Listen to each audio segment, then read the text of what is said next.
So school will teach you everything you need to know to be a doctor, right? I have friends that had the 4.0 in school who were never successful in practice because they couldn't relate to people.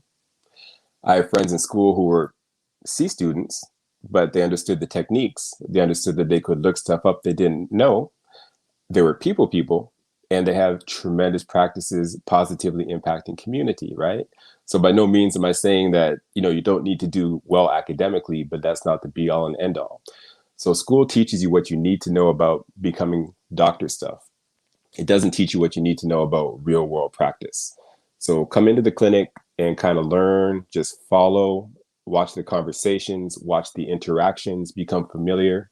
Familiarity fosters comfort. When you get comfortable, then you can evolve in that position, right? So that's number one, just get in and, get comfortable, see what actually happens. I tell my interns and my new doctors when they come in, which you may or may not agree with this, but we're basically in practice for three reasons, right? Number one is to help people, right? I say we got to help people. Number two, you want to protect yourself. So do the proper notes, do the proper screening exams, search for those red flags. If it doesn't feel right, if something is off about this particular situation, listen to that instinct, okay? And finally, make a good living for ourselves, right? It doesn't do any good to help all these people, but not have a good living for yourself.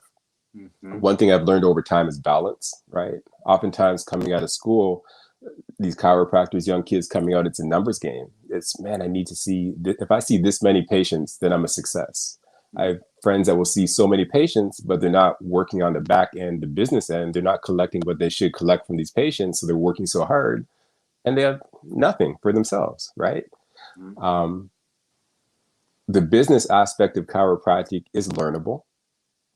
I remember my first practice, real world example, got out of school. We got a business loan. I had a business partner at the time.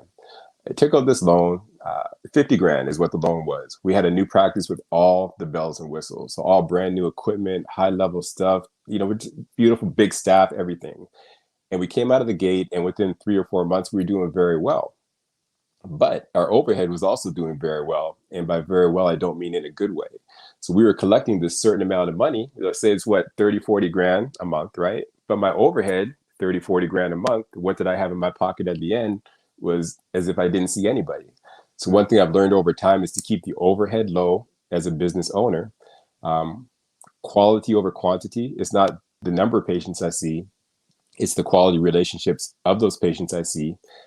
With what I see, I have a certain piece that's kind of set aside that we consider it charity, which we'll give away, right? I never turn anybody away on the basis to pay, but I'm not filling my practice with people who don't have the ability to pay.